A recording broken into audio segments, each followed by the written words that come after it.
पिता बूंद सिर गर्भ के जो न लहे जन कोई के राजा के रंखी खरा अजाण्या दोय। आ बधा ज अजाण्या छे। आ जे अंकुर छे एनाथी आमां कांई मान्यतानी वात छे नहीं के तमारे श्रद्धा राखवी पड़े, विश्वास राखवो पड़े। आ जेम छे एम जेम उतरी आव्या छे ई ज रीते छे। तो ज्यां कांई आधार ज नथी त्यां नीचे उपर गति केवी रीते केवी? तो एने बे गति आपी। तो ए कीधुं चेतन गति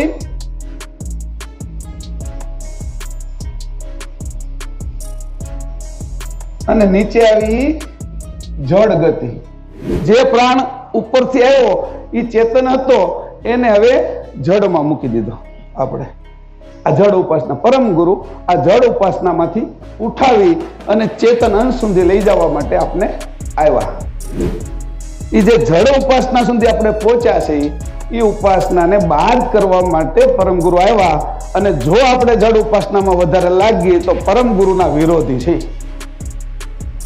આ વાત સમજી લીજો, પરમ ગુરુના જ્ઞાનના વિરોધી છે આપણે। અને આખો રાઉન્ડ મારીને આવે ત્યારે પૃથ્વી ઉપર 4 અબજ 32 કરોડ વર્ષ પૂરા થાય એને એક કલ્પ કહેવાય। 4 અબજ 32 કરોડ 1 2 3 4 5 6 ને 7 આટલા વર્ષ થાય ત્યારે એક કલ્પ થાય। પરમ ગુરુ ક્યારે આવે છે?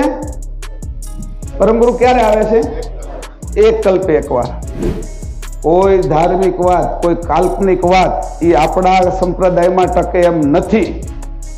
जेम कीधुं के घी तमे एक बार जुदू करी नाख्युं तो ई पछी घी कोई पण प्रवाही नी अंदर बीजा प्रवाही में एना सजाती सिवाय एनामां भेळवशो तो भळशे नहीं। एम आपणी कोई पण मान्यता काल्पनिक नथी।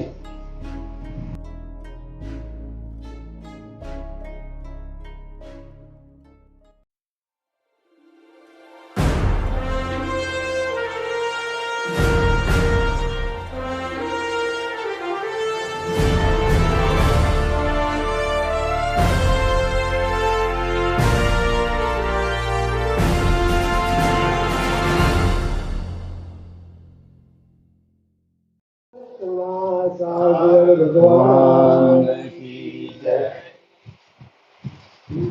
केवलम श्री राम हरे राम निगो लगो अमोहमस्तु निरालम नारायणम अहं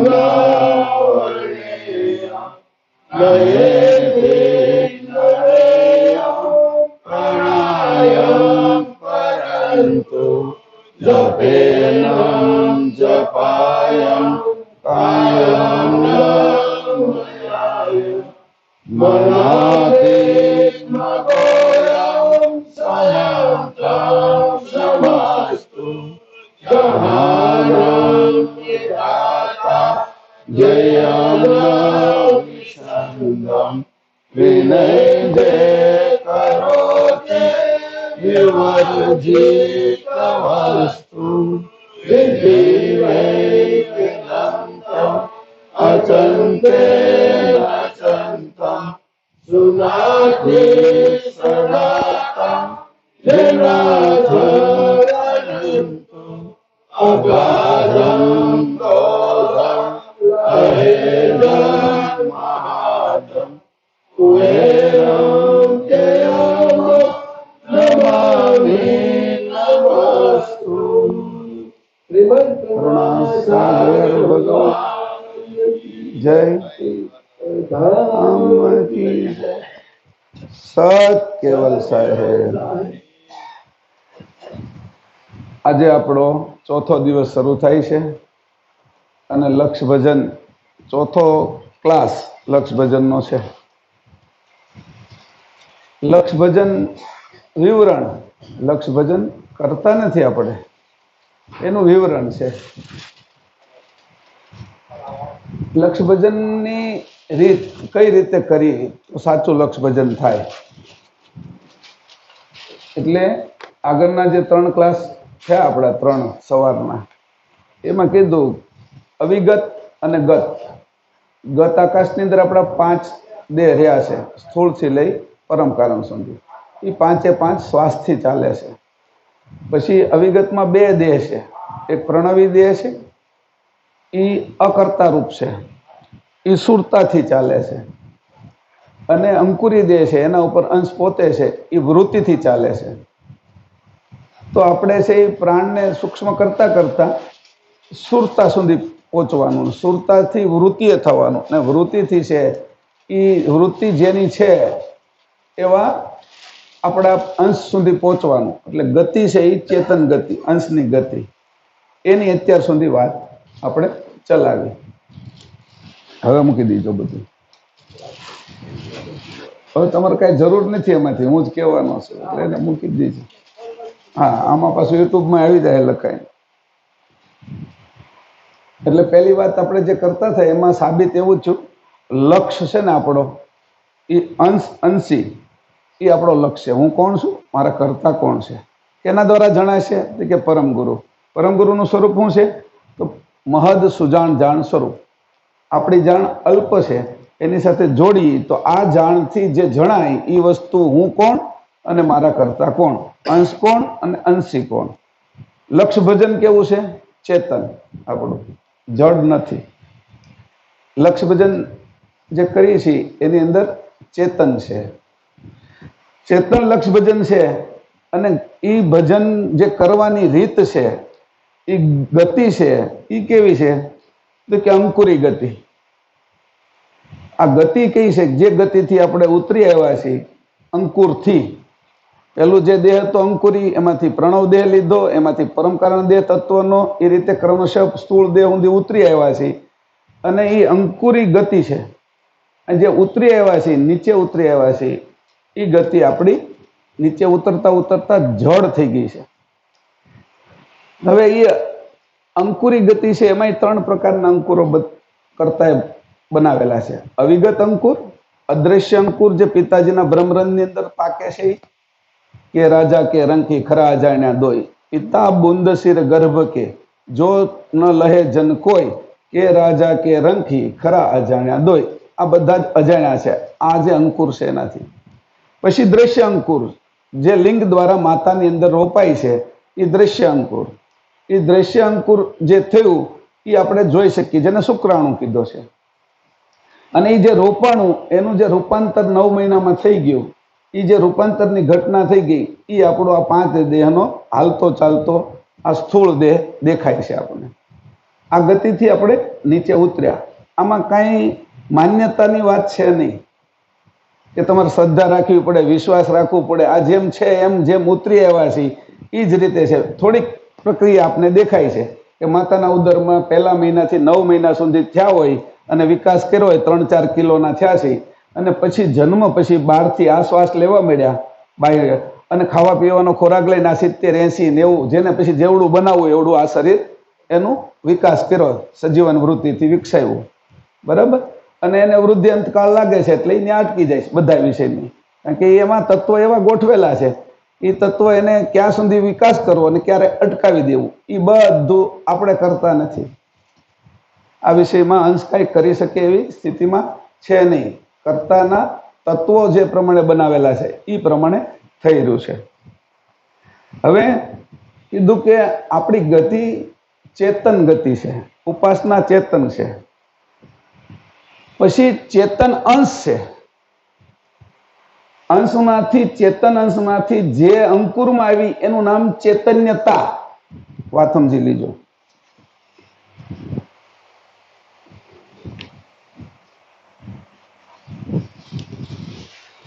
પેલો છે અંશ. અંશ કેવો છે? ચૈતન.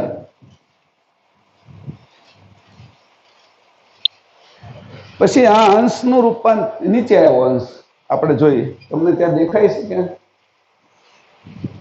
એ નીચે આવ્યો એટલે આ અંકુરમાં આવ્યો.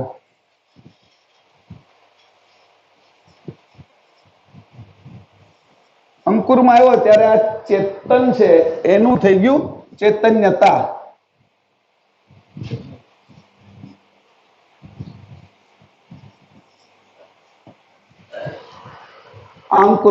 અંકુરથી જ્યારે નીચે આવ્યો, પ્રણવ દેહથી નીચે, અને આ ઘાટની અંદર આવ્યો સ્થૂળ સુધી 5 દેહમાં, ત્યારે છે એ નીચેના બધા જ દેહો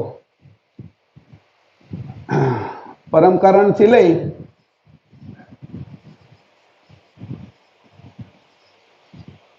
સ્થૂળ આ દેહ સુધી જે આવ્યો એનું નામ ચેતના. સમજાણું? ઓલો ચેતન છે, આ અંકુરમાં છે ચૈતન્યતા, અક્કલ, આરત, સુરતા, નૂરતા, ઐશ્વર્યતા અને ચૈતન્યતા. એનું સ્વરૂપ ચૈતન્યતા છે. અહીંયા ચૈતન્યતા અને પરમ કારણ દેહથી સ્થૂળ આ જે દેહ છે અહીંયા પ્રણવી દેહ,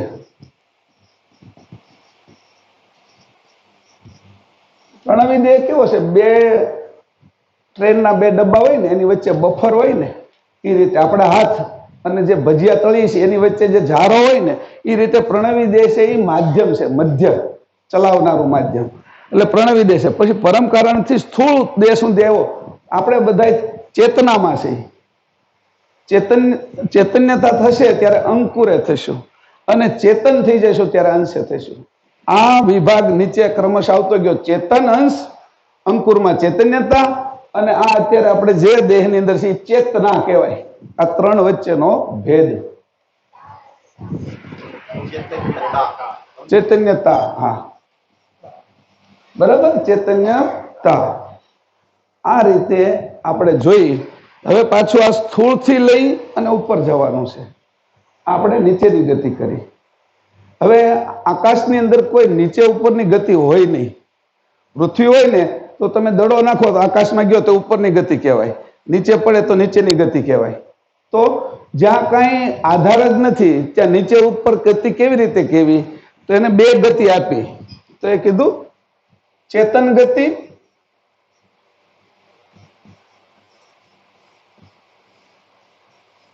અને નીચે આવી જડ ગતિ. જે ચેતનતાથી ધીરે ધીરે નીચે આવતો ગયો એમ હું જડ થતો ગયો. આ કોઈ પદાર્થ નથી કે તમે એને નીચે નાખો, ઉપરથી હેઠે નાખો તો નીચે પડે, પાછો નીચેથી ઉપર નાખો 10મા માળ સુધી જાય, એવો પદાર્થ નથી. પણ એ છે એ ચેતનની ગતિ છે. ચેતનની ગતિ એટલે એની વૃત્તિ. ચેતન વૃત્તિ છે એ જડ વૃત્તિ સુધી પહોંચવું એ નીચેની ગતિ, અને જડ વૃત્તિમાંથી ચેતન ગતિએ પહોંચવું એ ઉપરની ગતિ. એટલે આને ઉલટ ક્રિયા કીધી. આ વૃત્તિ રૂપે છે, જડ વૃત્તિ. બરાબર, 2 વૃત્તિ થઈ ગઈ આપણી. એક ચેતન વૃત્તિ છે, એટલે હવે આપણે પાછું જવાનું છે. આ ઘટના કેમ થાય છે એનું તમને વૈજ્ઞાનિક રીતે સમજાવીશ. અહીંયા લખ્યું છે એના કારણે. હવે આ ગતિમાં હું કેવી રીતે નીચે ઉતર્યો? જ્યારે હું અંકુરી દેહમાં હતો, એટલે પરમ કારણ દેહની અંદર હતો પેલા, તો ઉપરના 2ની જે ગતિ હતી મારી અવિગતમાં, 2 દેહ જે હતા ઉપરના, જે પ્રણવી દેહ અને અંકુરી દેહ, એની અંદર શું હતું? તો કે ત્યાં મારી જે સાધના હતી એ ચેતન સાધના જ હતી, સત્ય સાધના. પણ હું જેવો આ તત્વના દેહમાં, આ પેલો તત્વનો દેહ, તત્વનો દેહ પરમ કારણ દેહમાં આવ્યો,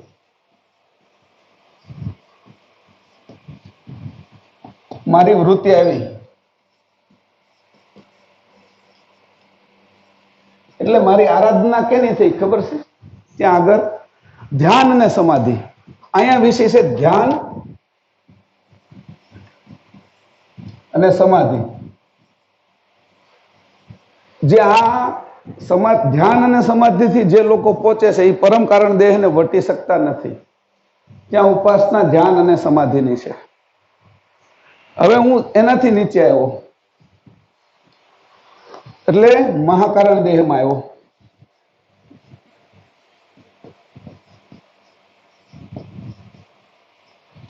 વૃત્તિ આવી છે અહીંયા.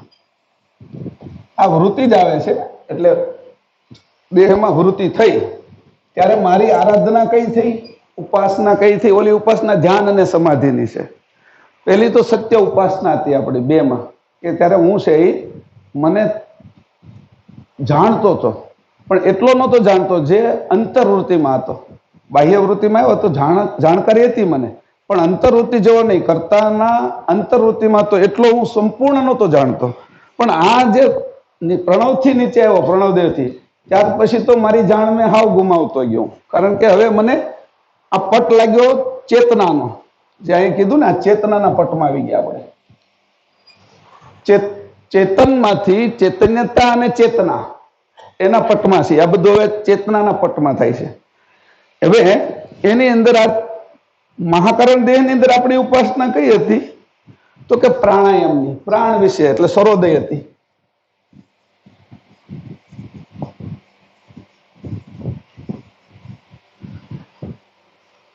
આ ઉપાસના જ છે બધી. આ નીચે જે વર્ણન કરું છું એ ઉપાસનાઓ છે બધી. તો પ્રાણાયામની, સરોદયની. આ સરોદયની સાધના અહીંયા સુધી હતી આપણી. સરોદયની સાધના એટલે આ મહાકરણ દેહ કોનો છે? વાયુ તત્વનો. કયો પ્રાણ હાલે છે અને કયું કામ કરવાથી, એ જ આરાધના હતી આપણી. અને કાર્ય થઈ જતા હતા. સમજો? અહીંયા છે એ નાના મોટા સંકલ્પ થતા હતા, તો સંકલ્પથી કાર્ય થતા હતા. કારણ કે ધ્યાન કરો અને સમાધિની અંદર નાનો મોટો સંકલ્પથી થતા હતા. અહીંયા સરોદય એટલે આપણે થોડા જડ થઈ ગયા. જો પહેલી ઉપાસનામાંથી નીચે આવતા ગયા એમ જડતા લીધી. મેં કીધું ને ઉપરની ગતિ, કે ચેતન ગતિમાંથી જડ ગતિમાં ગયા. આ હવે અહીંથી ધીરે ધીરે કેવી રીતે નીચે આવ્યા. પછી ત્રીજો દેહ છે અગ્નિ તત્વનો કારણ. હવે કારણમાં વૃત્તિ ગઈ. કારણમાં વૃત્તિ જ્યારે ગઈ ત્યારે અગ્નિ તત્વની, ત્યારે આપણે ઉપાસના શું રહી? યજ્ઞ કરવા, દીવાબત્તી કરવો, દીવો કરવો, અગ્નિ સાથેનો સંબંધ વિશેષ રહ્યો આપણો આ સમયની અંદર. એટલે સરોદયથી નીચે આવી ગયા, એટલે અગ્નિની અંદર આવી ગયા. અહીંયા પ્રાણાયામની, અહીંયા છે યજ્ઞની પૂજા રહી. હા હા હા, વાંધો યજ્ઞો, દીપ, દીવાઓ અને સૂર્ય પૂજા. આ ઉપાસનાઓ અહીંયા રહી. સૂર્યની ઉપાસના કરતા, સૂર્યમાંથી અહીંયા અગ્નિ આવ્યો છે, એ અગ્નિની ઉપાસના કરતા. અને પછી એ યજ્ઞ ન કરી શકીએ રોજ, આપણે અગર સાધનો ન હોય, એટલે પછી આપણે શું કરતા?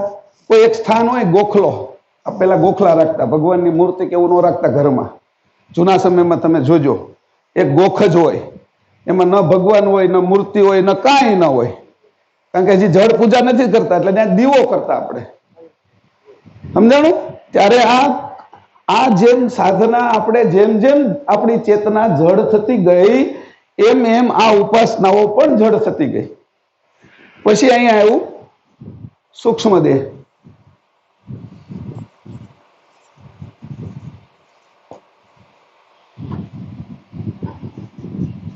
એની વૃત્તિ કેવી થઈ? એટલે ચરણની સેવા કરવી, ચરણામૃત લેવું, સ્નાન કરવું, ગંગામાં સ્નાન કરવું, નર્મદામાં જવું, પછી ત્રિવેણીમાં સ્નાન કરવું, અને પછી ચરણામૃતથી પેલું કરવું. એટલે જળનો દેહ છે, એટલે જળે જાડું થતું ગયું. અહીંયા ઉપાસના જળીય તત્વની રહી. એટલે સ્નાન, પછી ચરણામૃત, આવી રીતે જે ઉત્તમ છે એવી રીતે કરીને કોઈને ભગવાનને કે કોઈ આપણા ગુરુ છે એની પાદુકા છે, એના ચરણ છે, એનું પૂજન કરવું, એને ધોવા અને એનું ચરણામૃત પીવું. એવી રીતે જલીય. પછી આખો સંઘ નીકળે કે ગંગા નાવા જવું છે કે, એટલે આખા ગામના સંઘો જતા. પછી ગામની અંદર એ ત્યાં કે શ્રાવણ મહિનો નાવો છે, આવી કે શ્રાવણ મહિનામાં નાતા. ન કરતા આમ નાતા એ કેટલા અઠવાડિયા 10 દિવસે ગામડાઓની અંદર. તો એવી રીતે શ્રાવણ મહિનાની અંદર આખો મહિનો નાવો એમ. એટલે જળ સાથેનું સંબંધ વધારે રહ્યો અને જળની આરાધનાઓ શરૂ થઈ આપણી. અને જળની આરાધના કરતા કરતા પાછા સ્થૂળમાં આવતા ગયા. છેલ્લે છે એ સ્થૂળ દેહની અંદર શું થયું?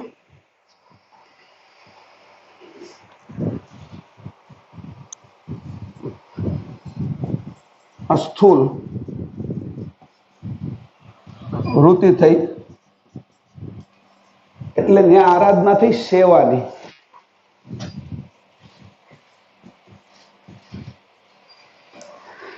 અહીંયા સેવા થઈ. કોની સેવા કરી? કે જે નિર્ધન છે, જે ભૂખ્યા છે, જેની આગળ કપડાં નથી, જેની આગળ શિક્ષણ નથી, એવા પહેલા છે એ મનુષ્યની સેવા થઈ. પછી પશુ પક્ષીને માટે અનાજ નાખવું, એને દાણા નાખવા, કીડીને કીડિયારું પૂરવું. પછી છે એ પશુ પક્ષીઓના માટે પણ આપણે સેવા શરૂ કરી. કારણ કે સ્થૂળની અંદર સેવા પ્રધાન રહી, ઓલાની અંદર. એટલે આ જે સેવા કરતા હતા એ સેવા કરતા કરતા આપણે એમ હતું કે સેવાથી ઈશ્વર મળશે અને સેવાથી નિર્મળતા થશે. જળથી પહેલા તો નિર્મળ થઈશું, અગ્નિથી નિર્મળ થઈશું, પ્રાણથી નિર્મળ થઈશું, ધ્યાનથી નિર્મળ. મૂળ વાત હતી કે નિર્મળ કરવા માટેની આ ઉપાસનાઓ હતી. અને જેમ જેમ નીચે આવતા ગયા એમ મળ વધતો ગયો, મલિન થતા ગયા. આખો દિવસ સવારમાં બહાર નીકળ્યા હોય ને અત્યારે, તો અત્યારે આપણે સારા કપડાં, કાંઈ પરસે હોય ન હોય, નાયા ધોયા હોય ને તેલ બરાબર નાખેલું હોય. દિવસ જેમ જેમ જેમ જેમ પૂરો થતો જાય ને એમ ધીરે ધીરે પરસેવો વધતો જાય, બહારથી કણો આવતા જાય, ધૂળવાળા થતા જાય, વાળા વિખેરાઈ જાય. તેલ જે નાખ્યું છે હારા માટે એની અંદર હવે જ્યારે કણો બેસે એટલે ચિકાસી મારતું જાય. એટલે સાંજ પડતા પડતા જડતા આવતી જાય. એ જે જડતા આવતી જાય એ દિવસ દરમિયાન જે આપણે થાય છે એવું બ્રહ્માના દિવસમાં થતું, એને એક કલ્પ કહેવાય. આ બ્રહ્માના દિવસની વાત કરું છું કે બ્રહ્માના દિવસની અંદર જે ચેતના નીચે આવતી હતી, આપણે દેહ છે એ ચેતના આવતી હતી, ચેતના છે એ ધીરે ધીરે ધીરે જડ થતી ગઈ. છેલ્લે આનેથી નીચે ઉતરી ગયા આપણે આ સેવાથી. આની તો તમને ખબર છે શું કર્યું અહીંયા કે અતિ જળ ઉપાસના.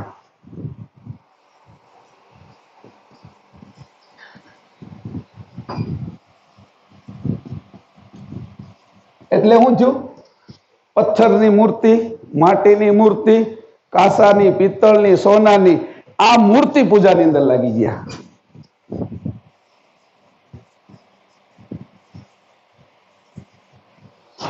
હવે પોતે ચેતન અને ચેતન હોય અને જે મૂર્તિની પ્રતિષ્ઠા કરવી હોય તો બધા જે આને જાણનારા, વેદ મંત્રોના આ તે એને જાણનારા યજ્ઞ કરી અઠવાડિયું 10 દિવસ કે 11 દિવસ કે જે 21 દિવસનો એનો કાર્યક્રમ હોય એ જુદા જુદા ધાનની અંદર એ મૂર્તિને એમાં રાખે. પછી જુદા જુદા દ્રવ્યથી એને સ્નાન કરાવે અને મોટા યજ્ઞ કરી, મોટો મેળાવડો કરી અને જેટલા લોકો હોય અનેક પ્રકારના મંત્ર બોલી પ્રાણના, અને મૂર્તિ જે જડ છે એની અંદર પ્રાણ પ્રતિષ્ઠા કરે. આ પ્રાણ પ્રતિષ્ઠા આપણી. જે પ્રાણ ઉપરથી આવ્યો એ ચેતન હતો એને હવે જડમાં મૂકી દીધો. આપણે આ જડ ઉપાસના, પરમ ગુરુ આ જડ ઉપાસનામાંથી ઉઠાવી અને ચેતન અંશ સુધી લઈ જવા માટે આપણે આવ્યા. આ વાત સમજી લીજો. ઉપાસનાની રીત કે કલિયુગની અંદર આ ઘટના શરૂ થાય. કેવી રીતે થાય છે એનું આખું તમને ખગોળીય વૈજ્ઞાનિક કારણ આપીશ હમણાં કે કેવી રીતે થાય છે એનું. શિયાળો, ઉનાળો અને ચોમાસું. તો કે શિયાળો છે એ સત્વગુણને પ્રધાન છે, ઉનાળો છે એ તમોગુણને પ્રધાન છે અને એ ઉપર ખેંચી લે છે. જ્યારે રજોગુણી જ્યારે સૃષ્ટિ થાય છે ત્યારે વરસાદ રૂપે જે કણો ઉપર હોય છે, અદૃશ્ય કણો, એનું રૂપાંતર જળમાં અથવા સ્નો, બરફની અંદર થઈ જાય અને નીચે પડે છે. એ નીચે પડતા પડતા જડતા આવી જાય છે. નીચે આવે ત્યારે જડ થઈ જાય. એ જે જડ ઉપાસના સુધી આપણે પહોંચ્યા છે એ ઉપાસનાને બાદ કરવા માટે પરમ ગુરુ આવ્યા. અને જો આપણે જડ ઉપાસનામાં વધારે લાગીએ તો પરમ ગુરુના વિરોધી છે. આ વાત સમજી લીજો. પરમ ગુરુના જ્ઞાનના વિરોધી છે આપણે. એટલે કીધું કે પરમ ગુરુ આવ્યા, હવે પાછું એ આપણે કરી કે ન કરી એની મેળે જ પાછું થઈ જવાનું છે. કે આ ઉર્જા આખી જે નીચે આવી છે ને જળની અંદર, તો કે અમે મૂર્તિ પૂજા કરી છીએ તો તું કરનારો તો છો ને. મૂર્તિ જળ છે, મંદિરમાં તો તને લાવનારો તો તારી અંદર છે ને. એટલે એને પાછા વાળતા શીખવાડ્યું કે ભાઈ નાના બાળકો માટે બાળ મંદિર બરોબર છે કે, પણ તારે આગળ જવું છે તો બાળ મંદિરથી ઉપર જવું પડશે. એટલે જે ચેતન લોકો હતા એની પણ પોતાનો પ્રાણને જડ કરી અને મૂર્તિ અંદર પ્રાણ પ્રતિષ્ઠા કરી અને પ્રાણ પ્રતિષ્ઠાની અંદર છે એ જડતાની અંદર પછી વિશેષ પ્રધાનતા આવી. હવે વિશેષ પ્રધાનતા આવી એટલે પછી લિંગ તે જડ બનાવ્યા. શિવલિંગ તો જડ, શાલિગ્રામની પૂજા તો પથ્થર જડ. એટલે ધીરે ધીરે ધીરે કરતા કે અમારા વિષ્ણુ ભગવાન છે કે, હવે એને વિષ્ણુ ભગવાન તો ચેતન હોવા જોઈએ ને. અને તું પૂજા તો જડની કરે છો ને, પણ તું આને કરતા કરતા સમજી જા કે વિષ્ણુ ભગવાનનું સ્વરૂપ શું છે. ભલે મારી ના નથી, તું કર અત્યારે, પણ વાસ્તવિક સ્વરૂપ તો તારે જાણવું પડશે ને. પછી કે શિવલિંગની પૂજા કરતા કરતા તું વિચાર કર કે શિવલિંગ છે એનાથી તો તું નથી બન્યો, પણ પિતાજીના લિંગ અને યોની દ્વારા તો તું બન્યો છો. તો શિવલિંગની જે ઉપાસના છે એને ચેતન બાજુ કેવી રીતે લઈ જાવી? તો એનો ખાલી વિચાર કર. ના તો પ્રતીક છે કે બધા, અને એને તું આ 3 ગુણથી પર જવું છે. તો આ બધાની અંદર આ જે નીચે આવી ગયો ને, આ શૂન્ય થઈ જવા બાજુ આવ્યો. જો એ કે વધારે જડ ઉપાસના કરશો ને તો એ કે ઉમંગે વરસાદ નહીં થાય. અને વરસાદ ઉમંગ નહીં રહે, જળવાળાને ઉમંગ ન હોય. ઉમંગ ન આવે તો વરસાદ થાય નહીં. વરસાદ ન આવે તો જગત પ્રલય જાય, અને પ્રલય થાય તો ફરીથી રચના કરતા બહુ શ્રમ પડે, એવું પરમ ગુરુએ લખ્યું. આ સુધી હું પહોંચ્યો. એટલે હવે અહીંયા કીધું અંશ છે એની વૃત્તિ. હવે આપણા ઘાટની અંદર જાય. આ મેં તમને બાહ્ય વાત જે ચાલે છે એની કીધી. આ બધી બાહ્ય જે ચાલે છે એની તમે જોઈ લીજો. આ જ પ્રમાણે છે. ક્રમશઃ કેવી રીતે નીચે આવીને પથ્થર સુધી પોગી ગયા છે જડતાની અંદર, એ આ જ પ્રમાણે ગતિ થઈ છે આપણી ઉર્જાની. હવે ઉર્જાની ગતિ કેવી રીતે થાય છે એનું ઉદાહરણ આપો. આ તમારે આવી ગયું છે ને, આને હું ભૂસી નાખવાનો છું.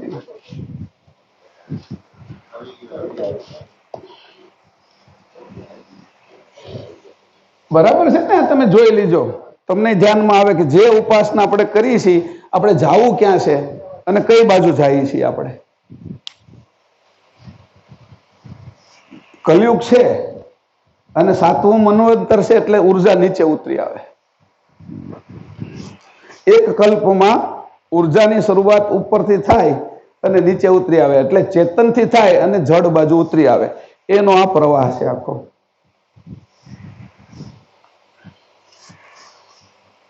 ભૂસી નાખું છું હવે.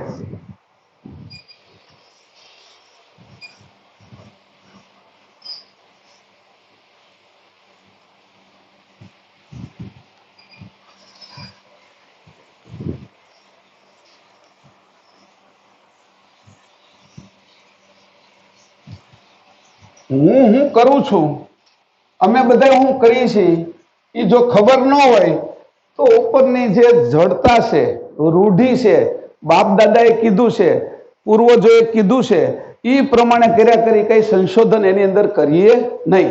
સાચું હોય એને રાખવાનું છે. એની અંદર જે બધી ઘૂસી ગઈ છે, જે જડતા આવી ગઈ છે, એને દૂર કરવાની છે. એના માટે સચેત હંમેશા રહેવું જોઈએ. એ આપણું કામ છે અંશની ગતિવાળાનું.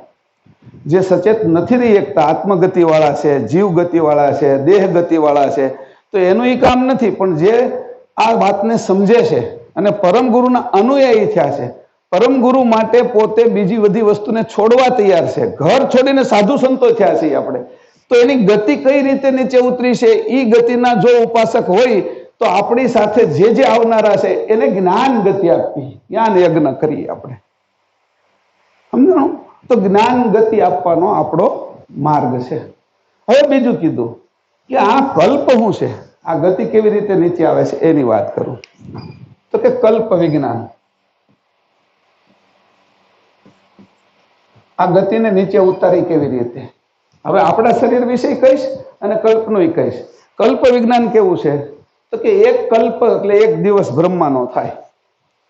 એમાં એક બ્રહ્માના દિવસમાં 4 અબજ 32 કરોડ વર્ષ પૂરા થાય.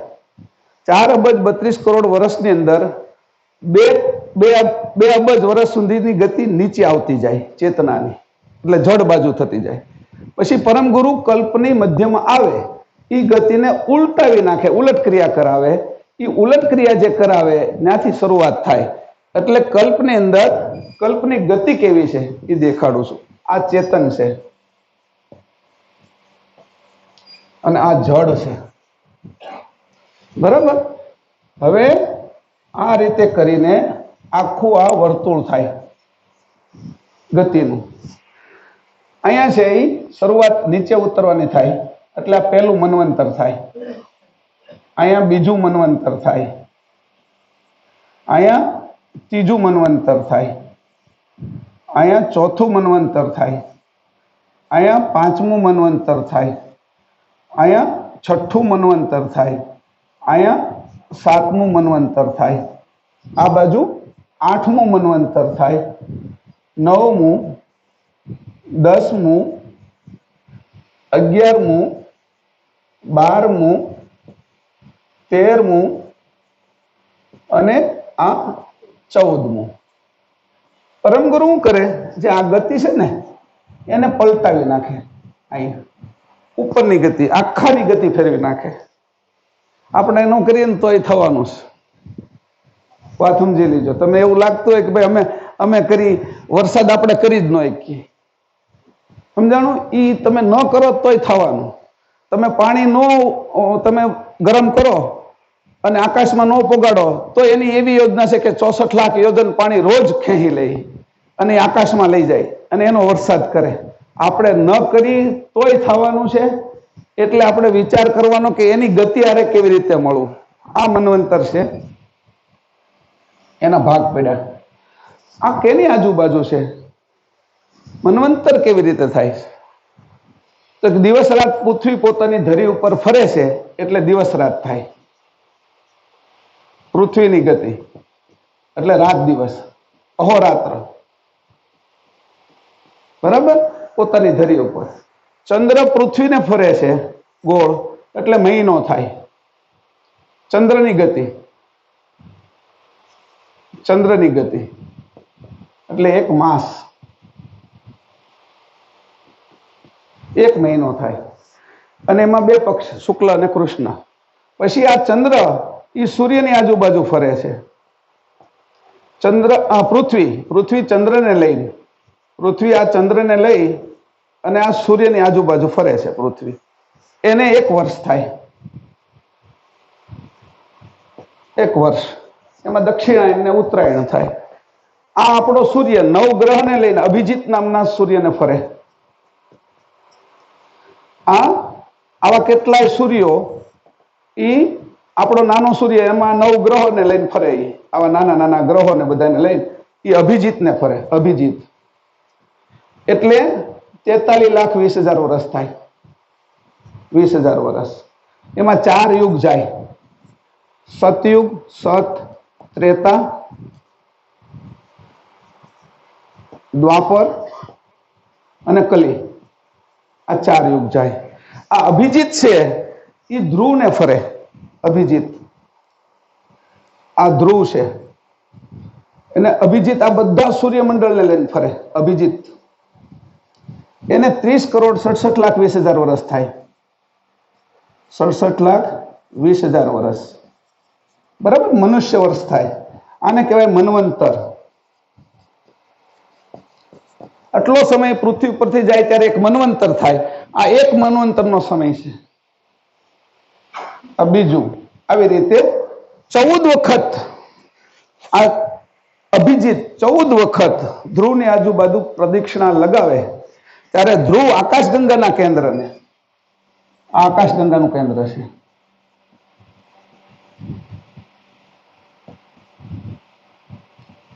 એને આખો રાઉન્ડ મારીને આવે ત્યારે પૃથ્વી ઉપર 4,32,00,00,000 વર્ષ પૂરા થાય. એને 1 કલ્પ કહેવાય. 4,32,00,00,000 1 2 3 4 5 6 ને 7 આટલા વર્ષ થાય ત્યારે 1 કલ્પ થાય. પરમગુરુ ક્યારે આવે છે? પરમગુરુ ક્યારે આવે છે? 1 કલ્પ 1 વાર. સમજાણું? આ 1 કલ્પ પૂરો થાય ત્યારે યુગ કેટલા થાય? 10,000 યુગ થાય. કેટલા? 10,000 વખત સદગુરુ આવે ત્યારે પરમગુરુ 1 વાર આવે.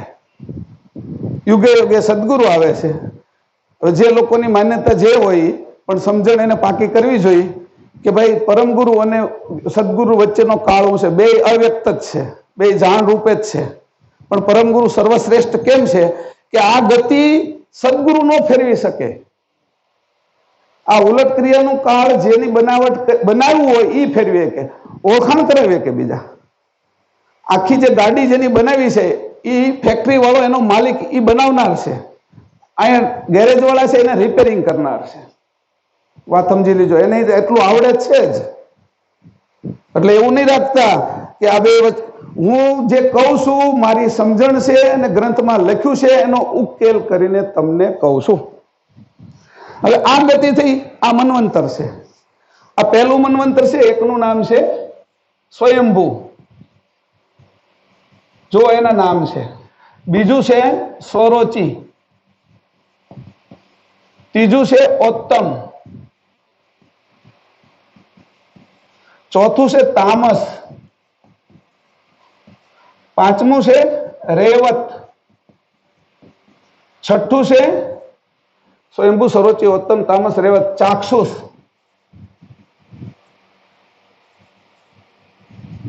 અને સાતમું મન્વંતર આલે છે વ્યવસ્વત. આ વ્યવસ્વત મન્વંતર છે. હવે 8 અહીંથી આ પૂરું થાય ને એટલે અહીંથી ગતિ પલટાઈ જશે. આ ગતિને ઉપર લઈ જશે, જડતામાંથી ચેતન બાજુ ગતિ પલટાવવા માટે પરમગુરુ 7મા અને 8માની વચ્ચે આવે. પરમગુરુનો અહીંયા આવવાનું કારણ કહું છું તમને કે જે ચેતન ગતિ અંશે ધારણ કરીને વૃત્તિથી નીચે આવ્યો ને જળ સુધી પહોંચ્યો, એ જળ ગતિ જો વધારે થાય તો ફરીથી રચના કરવા માટે સમય બહુ લાગે. એટલે ચેતન ગતિને પાછી પ્રાપ્ત કરવા માટે પરમગુરુ અહીંથી, જેમ કોઈ દડો હોય એ દૂરથી કોઈ ઉપરથી નાખ્યો છે અને દડો એની ગતિ આવે છે, હવે નીચે આવી ગયો છે, એને કોઈ ફૂટબોલ વાળો છે તેને પાછો એના હેઠે પડે ને પહેલા જ ઉપર મારી દે, અહીંયા સુધી પડવા ન દે, અહીંયા શૂન્ય સુધી આવવા ન દે, એટલે સુધી જડ ન થવા દે, નકર પાછું ઉઠાવવાનું બહુ તકલીફ પડે. એટલે એ એની જ બળે, આ જે ઉપરથી આવે છે એ જ બળે એને જોરથી મારે. હવે એ મારવું અહીંયા તો ખેલાડીનું કામ છે. પેલા ક્રિકેટ તો બધા જોવે જ છે, બોલિંગ કરવાવાળો બોલ નાખે છે, એ ટપ્પો પડીને જ્યારે પેલા બેટ્સમેન આગળ જાય છે, બેટ્સમેન એને હળવેકથી જેવી રીતે મારે છે દિશાથી, બોલ નથી કરતો પોઈન્ટથી. પરમગુરુ છે એ જાણવાળા છે, સજાણ છે, એવી દિશાથી ફેરવી નાખે છે તો એ દડો સીધો જ તે આગળ પાછળ એવી રીતે ઓછા બળે શિક્ષર લાગી જાય છે પાછી. એ જ ગતિએ અહીંયા પરમગુરુ ચેતન ગતિને પાછી પલટાવવા, એટલે જે નીચે ગતિ આવી છે એની ઉલટ ક્રિયા કરાવવા માટે આવ્યા. પંચમ વેદમાં આખી ગતિ બતાવી દીધી કે આ સૃષ્ટિ કેમ ચાલે છે. હવે આની પછીના તે બધા નામ લખતો નથી. આ શ્વેતવરાકલ્પ, આખા કલ્પનું નામ છે શ્વેતવરાકલ્પ.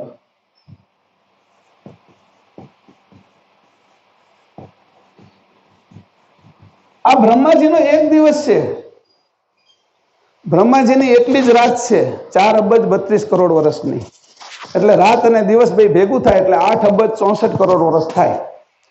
8 અબજ 64 કરોડ વર્ષની અંદર પરમગુરુ એક વાર આવે, એને જુગલ કલ્પ કહેવાય. આપણે જુગલ નાડી હાલે ને 24 મિનિટની એક નાડી, સૂર્ય અથવા ચંદ્ર, અને એને જુગલ નાડી કહો એટલે 48 મિનિટ. લક્ષ ભજનમાં કેટલું બેહવાનું છે? 48 મિનિટ. શું કામ?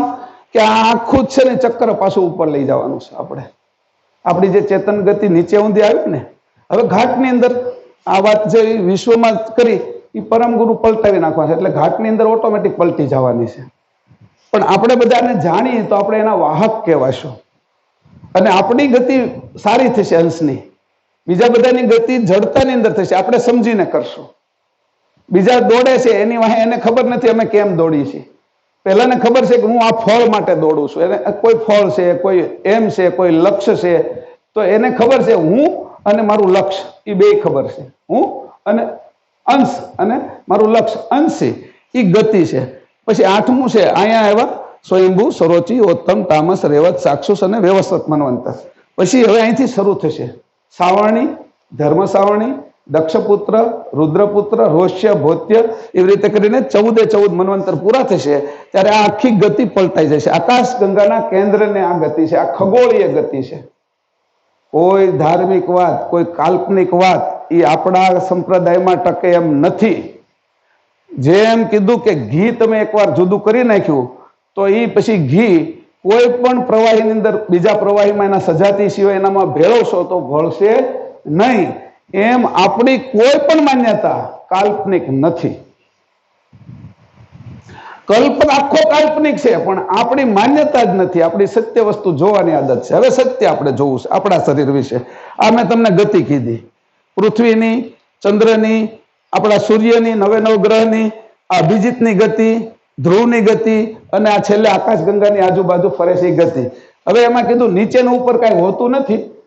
ચેતન જળ બાજુ જાય એ નીચે છે, અને જળમાંથી ચેતન બાજુ જવું એ ઉધ્વ ગતિ છે. આપણી ગતિ ઉલટ કરવા માટેનું લક્ષ ભજન છે.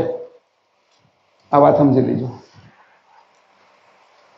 કોઈ પણ કલ્પિત વસ્તુ નથી, એટલી વાત હજી કહી દઉં તમને. અને કલ્પનાની અંદર જ્યાં સુધી રાખશો ને ત્યાં સુધી જડતા જ રહેશે મગજની અંદર, અને રૂઢિ જ રહેશે. રૂઢિની અંદર જ ભરાયેલા રહેશું. સમજણ જે હોય. પણ 4 જણાને વાત સમજાવી હતી પરમ ગુરુએ કે તારી હવે તારી પોતાની ગતિ શું છે. હવે આને ભૂસી નાખું છું, બરાબર ને? આ ધ્યાનમાં આવી ગયું ને? વિષય જ્ઞાન સંપ્રદાય આ જ્ઞાન યજ્ઞ કરીએ છીએ અત્યારે. જોઈ લીજો તમે, જ્ઞાન યજ્ઞ છે. હું તમને કહીશ તાળી પાડવાથી શું ફાયદા છે વૈજ્ઞાનિક રીતે, એ તાળી પાડવાની છે. પણ તાળી પાડવાના કોઈ ફાયદાની ખબર નથી તો જાણવાનું છે તાળી શા માટે પાડીએ છીએ, પરિક્રમા શા માટે કરીએ છીએ. આ પરિક્રમા છે આખી, આ પરિક્રમા છે આખી, આ પરિક્રમા છે, આ પરિક્રમા છે, આ પરિક્રમા છે, આ બધી પરિક્રમા છે. આપણી પરિક્રમા મંદિરમાં ફરીએ છીએ એ એનું એક પ્રતીક છે. આ જે આખી પરિક્રમાઓ ફરે છે, શ્વાસોશ્વાસની પરિક્રમા છે, આ લોહી ફરે છે, આ શરીરની અંદર બધી જ ગતિઓ ફરે છે, જન્મથી લઈને મૃત્યુ સુધી, પાછો જન્મ, એ પરિક્રમા જ છે આપણી. જે માણસ આ વાતને નથી સમજતા એની જડતાની અંદર વધારે રુચિ થતી જાય, અને જડતામાં દ્રઢતા આવતી જાય, જડતામાં પારંગત થતો જાય, જડતામાં પારંગત થઈ જાય. બોલો, ચેતનની અંદર પારંગત થવાનું છે ને આપણે આપણા સ્વરૂપમાં. તો પારંગત કેમાં થાય? કે આજે છે ને ભગવાનને હાર છે ને એમાં થોડોક આમ આઘો રહી ગયો છે, કે આજે તિલક થોડુંક ત્રાસું થઈ ગયું છે ભગવાનને, આજે છે એ પગ ધોવામાં થોડીક ખામી રહી ગઈ છે. તો જડતાની અંદર પારંગત થઈ જાય, એની અંદર હોશિયાર થઈ જાય, અને પોતાની અંદર હોશિયાર કોઈ થતો નથી. તો એ હોશિયારી કરવા માટે પરમ ગુરુએ 18 ગ્રંથો જ્ઞાનના લખ્યા. કોક હશે કે મારું સ્વરૂપ આમાંથી ચીનશે, કે અને આ રીતે કોઈ ચીનશે તો એને ખબર પડશે કે પરમ ગુરુના 18 ગ્રંથોનો અર્થ શું છે, તારું સ્વરૂપ અને કરતા કોણ છે ત્યાં સુધી પહોંચવું. આ સ્વરૂપે થવાનું. હું સલાહ નથી દેતો તમને, આ વાત પરમ ગુરુએ કરી છે, એ વાત કરું છું, એક વાહક છું, અને એની વાત હું મને સમજાણી છે એ રીતે તમને રજૂ કરું છું. આની કરતા તમને સારી સમજાતી છે તો તમારી આગળ એ શીખવા તૈયાર છું. એટલે એવું નહીં સમજતા કે મહેશભાઈ કે એ બધી મારે શીખવું તો છે જ, તે મને કોઈ વ્યવસ્થિત રીતે આનાથી ઉપરનું કઈ સમજાવે, આ એ જાણતો હોય ને એ પણ જાણતો હોય, તો મારે એના ચરણમાં બેહીને મારે શીખવું છે. તો મને વાંધો એમાં નથી, કારણ કે ઉપરની ગતિ મળતી તો હું કામ લાખોપતિ અને કરોડપતિ હું કામ ન બનું? એવો કોણ ગાંડો છે કે કરોડપતિ ન બને અને લાખોપતિમાં જ રહે? અને કરોડપતિ હોય ને અબજપતિ બનવાનું હોય તો એવો કોણ ગાંડો છે કે અબજપતિ ન બને, એ માર્ગ ન લે? એવો જડ કોણ થઈ ગયો? આપણે તો બનવું છે, વધારે ચેતન થવું છે, મૂળ ચેતન થવું છે, અંશે થવું છે. એ ગતિ ઉપાસના. જો લક્ષ ભજનની વાત છે આ. તમે કહો લક્ષ ભજન શું છે? તો લક્ષ ભજન છે તો આ પરમ ગુરુની ગતિ એને સમજવી. આ ગતિને સમજવી તો કઈ ગતિ કીધું એની? અગાધ ગતિ. અને જેના દ્વારા સમજાવે છે એનું નામ શું? તો કે અગાધ બોધ. અને આ બધા ધામોમાં ગયા, ત્યાં સમજાવ્યું છે, દરેક વાત સમજાવી છે. એ પૃથ્વી ઉપર આવીને એ 7 દીપોમાં સમજાવી. હવે 7 દીપો કયા છે? તે 7 ચક્રો આપણા. હવે ઘાટ વિશે જાય. આ 7 દીપો પૃથ્વી ઉપર છે. 7 લોક છે એ ભૂર ભુવ સ્વહ, જનલોક, મહરલોક, તપલોક અને સતલોક. એ ધ્રુવ આ અંતરિક્ષમાં છે. આ રીતે તમે જુઓ, દીપ એ પૃથ્વી ઉપર છે, અંતરિક્ષની અંદર ધામ છે, અને શરીરની અંદર ચક્ર છે 7.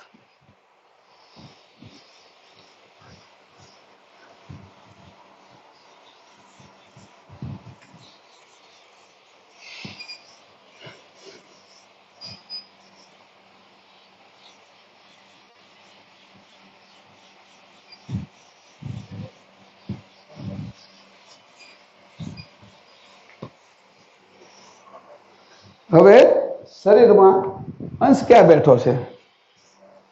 અંશ ક્યાં છે એવું ગ્રંથમાં લખ્યું છે, એ પ્રમાણે કહો. તમે જાણ્યો ન હોય તો વાંધો નહીં. અંશ ક્યાં છે? બ્રહ્મરંધમાં. એને કીધું પિંડ બ્રહ્માંડની સંધિ વિશે. પિંડ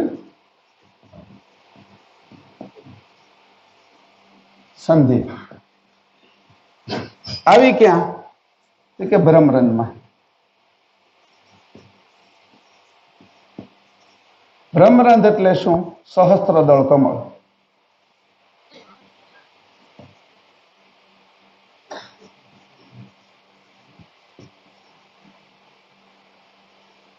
ક્યાં આવ્યું સહસ્ત્રદળ કમળ?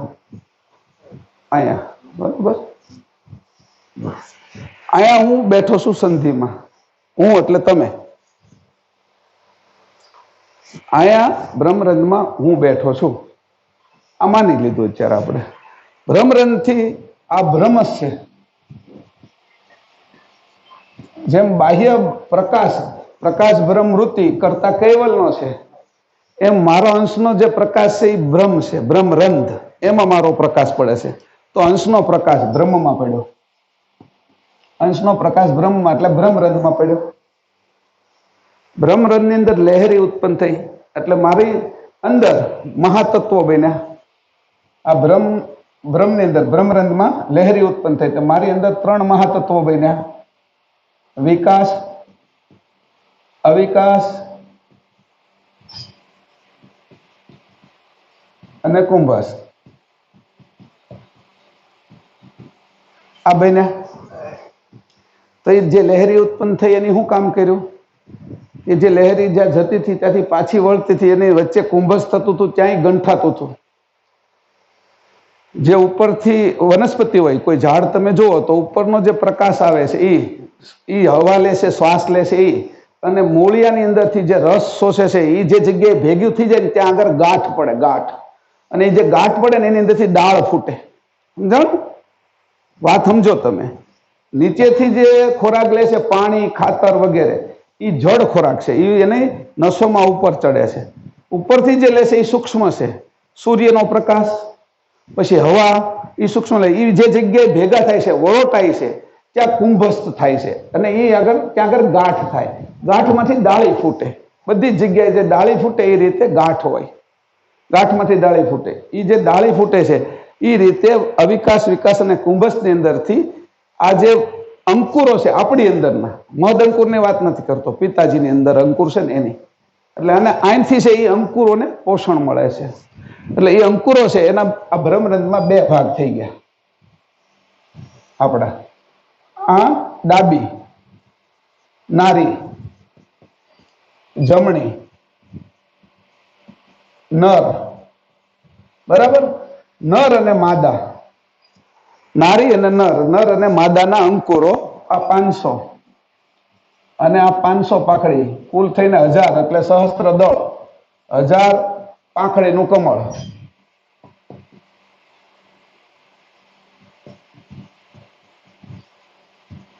આ 1000 પાંખડીનું કમળ છે એની અંદર દરેકની પાંખડીની અંદરથી અંકુર જે પાકે છે એ અંકુર પકવવાનું કામ આ અંશ એની વૃત્તિ દ્વારા કરે છે.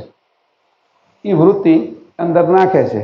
જે વૃત્તિ નાખે છે તે નીચેના તત્વો એ ઉપર જાય છે. શ્વાસમાં લીધેલા તત્વો ત્યાં ભેગા થાય છે અને વૃત્તિથી પાકે છે. એ જે પાકે છે એ અદૃશ્ય અંકુર છે. પિતા બુંદ શિર ગર્ભ કે જો લહે જન્મ કોઈ ન લે કે જે એ વસ્તુ જે અહીં કીધી છે કે આ જગ્યાએ એ પાકે છે. એ જે પાકે છે એ પાકતા પછી આ ચક્રમાંથી આજ્ઞા ચક્રે નીચે, આજ્ઞા ચક્ર જ્યોતિનારાયણ છે. 2 સ્ત્રી પુરુષના સંભોગ સમયે એ જ્યોતિ ડગે છે.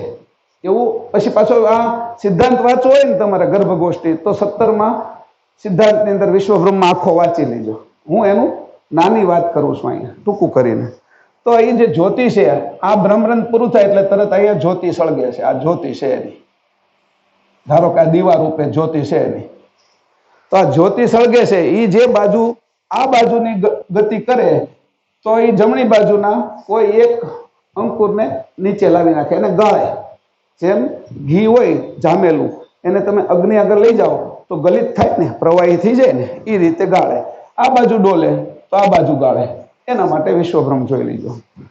એ અંકુર નીચે આવતું જાય, અંકુર નીચે આવતું જાય એટલે બધા જ તત્વોના અર્કને સાથે લેતું આવે. હવે અહીંથી કંઠમાં આવે, આ છે આજ્ઞા ચક્ર, એની નીચે આવ્યું એટલે વિશુદ્ધિ. ઈ કંઠમાં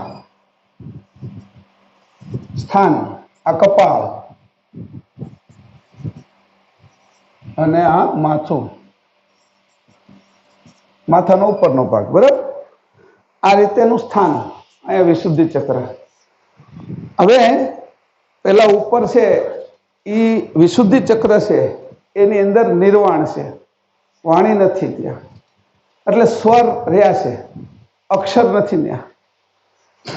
એટલે કંઠસ્થાનમાં આવે ત્યારે 16 સ્વર ઉત્પન્ન થાય. એના જે લોકો સંગીતની અંદર જાણનારા છે એ કંઠની અંદરથી રાગ ગાય છે, અને એ જેવા રાગ ગાય ને એવી પ્રકૃતિ ઉપર એની અસર થાય છે. એ કંઠની અંદરથી જે રાગ નીકળે છે એની અંદર સ્વર જ છે.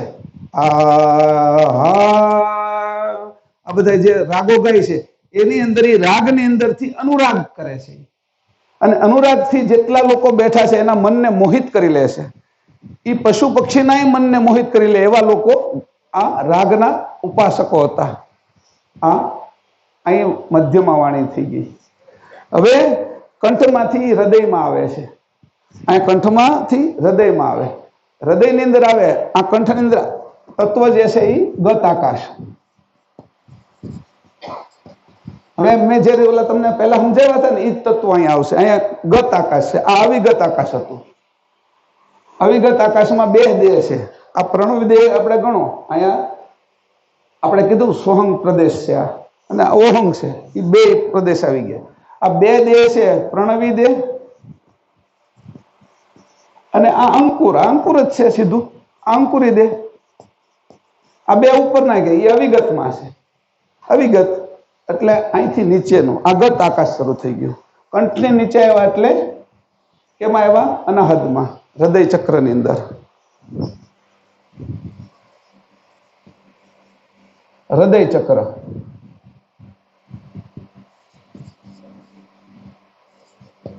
બરાબર. હવે ત્યાં આગળ તત્વ કયું છે તો કે વાયુ. અહીંયા સુધી જ્યાં સુધી ઉપાસના વાયુ તત્વની કરતા હતા ત્યાં સુધી સર્વોદયને જાણતા હતા આપણે. અહીંયા ઉપાસના હતી આપણી ત્યાં સુધી સમાધિ અને ધ્યાન આપણે સહજ હતું. આ ઉપાસના આપણી નીચે આવી ને, આ દેખાડું છું. અંશની ઉપાસના કેમ નીચે આવી? મહાદની અંદરથી આપણે એનું જ નાનો અંશ છે ને. તો હૃદયમાં હતા ત્યાં સુધી ઉપાસના આપણી હતી પ્રણવની, અને પ્રણવની ઉપાસના એટલે સર્વોદયને જાણતા હતા આપણે. અને કીધું શિવ સર્વોદય એટલે બધા જોડી દીધું શંકર ભગવાન હારે. શિવ એટલે કલ્યાણ કરનારું. અર્થ શું છે શિવનો? કે જે તમે જાણો પ્રાણ કઈ રીતે લેવો, કઈ રીતે છોડવો, કઈ રીતે કયું કામ કરવું, એ કામ કરવામાં તમને કેવી રીતે એનું સારું પરિણામ આવે, એ દરેક વિષયની અંદર કયું તત્વ હાલે છે, કઈ નાડી હાલે છે, એ નાડીમાં લેવાતો શ્વાસ છે, છોડાતો શ્વાસ છે, એ બધું જ જાણવું. એનાથી જે કલ્યાણ થાય એનું નામ શિવ સર્વોદય છે. એટલે ઓલો શંકર ભગવાન હારે જોડી દીધું. વાત સમજી લીજો. શિવ એટલે કલ્યાણ કરવું, ઈ એટલે શિવ સર્વોદય. અહીંયા આપણું શરૂ હતું, વાયુને જાણતા હતા આપણે. અહીંયા કેટલા વાયુને જાણતા હતા? 5 લેવાતા, 5 છોડાતા, અને શરીરની અંદર રહેલા 49 મરુતોને, કે જે દ્રષ્ટિ એક કાઢતો હોય, એક સાંભળવાની શક્તિ આપતો હોય, એક બોલવાની શક્તિ આપતો હોય, એક છે એ સંવેદના આપણે શીતોષ્ણ સંવેદના અનુભવતો હોય, એક છે એ સુગંધ દુર્ગંધની પરીક્ષા કરતો હોય. એવા 49 વાયુ મરુતો એ શરીરની અંદર જાય, 7-7ના પેરમાં વેચાઈ જાય. 7 સત્યો 49. વચ્ચેના છે એ મૂલાધારથી લઈ અને આપણી જે નાડી છે, આપણે શું કહેવાય, કરોડરજ્જુ, એમાં થઈને જે જાય એ 7, અને આ બાજુ 21 અને આ બાજુ 21, એટલે 49 વાયુ કુલ થાય. પુરુષના 21 અને સ્ત્રીના 21.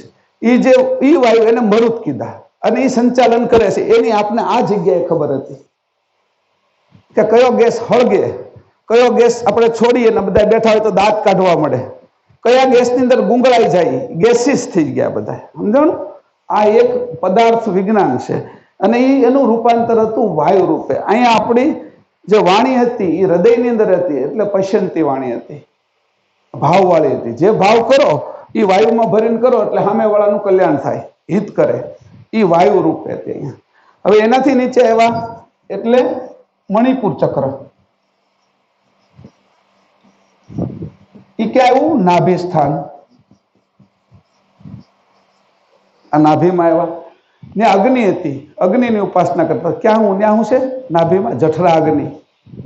બીજો અગ્નિ કયો છે? માના ઉદરનો અગ્નિ, જેની આપને પકાવ્યા માના ઉદરમાં, અગ્નિએ પકાવ્યા. અને અત્યારે આપણે જે ખાઈએ છીએ એ પાચન કરે છે, એને પકવીને પાછું શરીરમાં ભેળવે છે, એ અગ્નિ તત્વનું. ત્યાં સુધી આપણી અગ્નિની આરાધના રહે, અગ્નિને આપણે જાણતા થઈ, અગ્નિના પ્રકાર જાણી, અગ્નિના 49 પ્રકાર. અગ્નિ પછી આ વાયુના હિસાબે કઈ રીતે અગ્નિ કામ કરે, પકવે કેવી રીતે, નાશ કેવી રીતે કરે, એનું આખું જ્ઞાન એ નાભીની અંદર હતું. એને ભૂલી ગયા આપણે. એનાથી નીચે આવ્યા, ક્યાં પહોંચ્યા? મણિપુર, પછી મૂલાધાર, પછી સ્વાધિષ્ઠાન.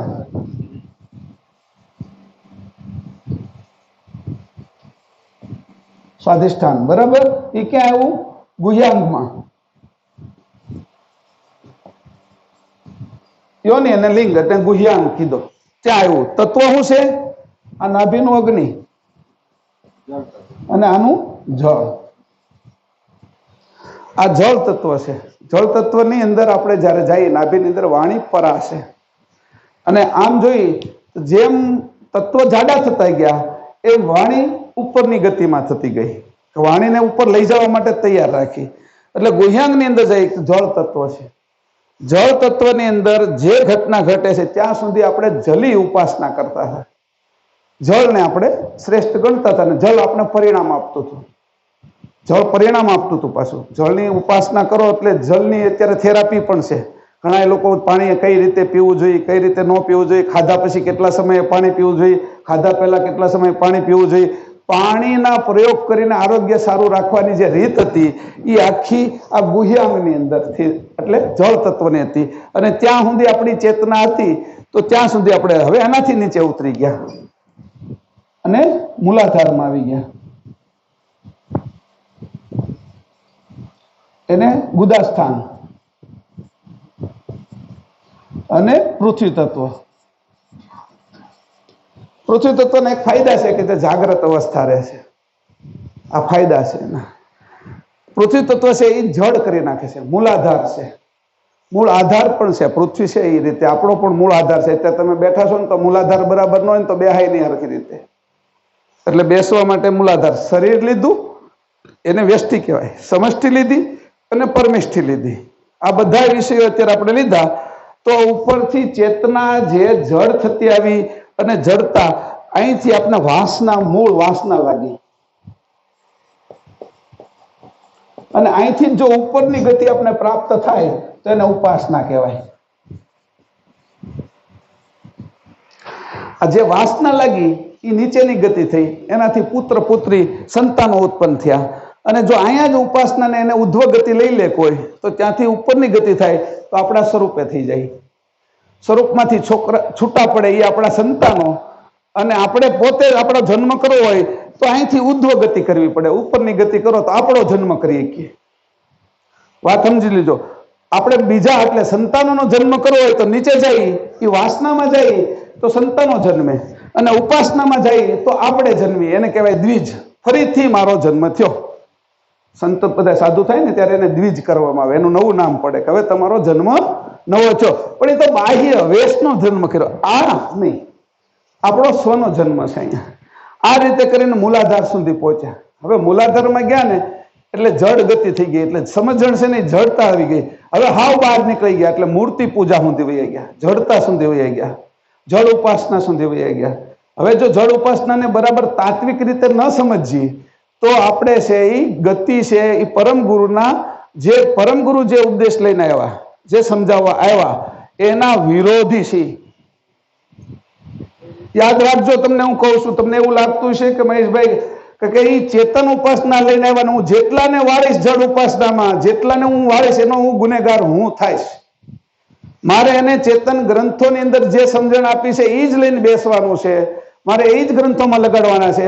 બાળ મંદિરના વિદ્યાર્થીઓ આવે તો ભલે લાગે ત્યાં શરૂઆતમાં, અને એની હારે મારે પણ પૂજા પાઠ કરવા પડે તો અંતરનો ભાવ એને આપ્યા વગર કરવાના. મૂર્તિની અંદર કદાચ મારે છોકરાને સમજાવવા માટે મારે એની પરિક્રમા આરવાર કરવી પડે, સાષ્ટાંગ દંડવત પ્રણામ કરવા પડે, ચરણામૃત લેવું પડે, છોકરાને શીખવાડવાનું છે. એનો મારો વિરોધ નથી, પાછો યાદ રાખજો તમે. છોકરાને શીખવાડવા માટે તમારે મૂર્તિ બનાવવી જ પડશે. છોકરાને તમારે હાથી વિશે શીખવાડવું હોય તો તમારે કઈક હાથી ઘરમાં નહીં લેવાય, દરવાજા ક્યાંથી કાઢશો આવડા મોટા?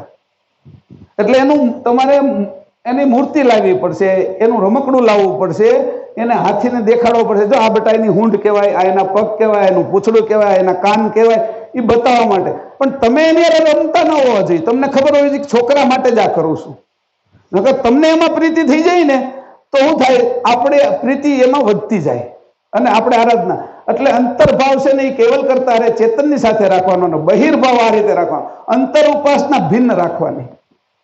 બહિર્ભાવ બીજાને માટે હું કરું છું આ, એટલે મારી ઉપાસના બીજા પગે લાગે ને એની કરતા હાથ સારું લાગવાનું. ત્યારે આમ દંડવત કરવાના, આમ આમ માથું કરવાનું, કપાળે આમ કરવાનું, ઊભા થાય ત્યારે તે પાછા વળી ત્યારે તે ઊંધા જવાનું. કારણ કે એ જે રીત છે એને એમ લાગવું જોઈએ કે આ જ સાચી ઉપાસના કરે છે, પણ એમાં એક પણ તસું ભાવ નહીં આપવાનો. અંદર પરમ ગુરુની અંશની ગતિની અંદર ઉપાસના કરવાની, અને એટલી જ સાચી કરવાની કે ચરણામૃત લેતા હોય તો એમ લાગવું જોઈએ કે ઓહો આ તો ચરણામૃત અંદર મારું શરૂ છે. જે કાગલીના ડટ્ટાની અંદર ઉપરથી જે મને ખેચરી મુદ્રાની અંદર જે ચરણામૃત મળે છે અને એની અંદર આખા શરીરની અંદર જે રસ જાય છે, જે સિગ્ન પદાર્થ જાય છે, જે મને જીવન આપે છે, એ ચરણામૃત છે. ચરણનું અમૃત, એ ચરણામૃત. બરાબર? તો આ જે ગતિ છે એ ગતિ પાછી લેવી છે, એ ગતિએ પાછું જવું છે. એ રીતે જ્યારે હું લક્ષ ભજનમાં બેસું ત્યારે આનો વિચાર કરું, ગ્રંથનો વિચાર કરું, અને એ વિચારની અંદર પરમ ગુરુને મારું સ્વરૂપ નક્કી કરવું, એ જે ઉપાસના છે એને કહેવાય લક્ષ ભજન. આ વાત આજે સમજજો. હવે આપણે પાછી ત્યાં ઉપાસના કરવા જવાનું છે. 7 વાગી ગયા છે. શ્રીમદ કરુણા સાગર ભગવાન કી જય. સત કેવલ સાહેબ.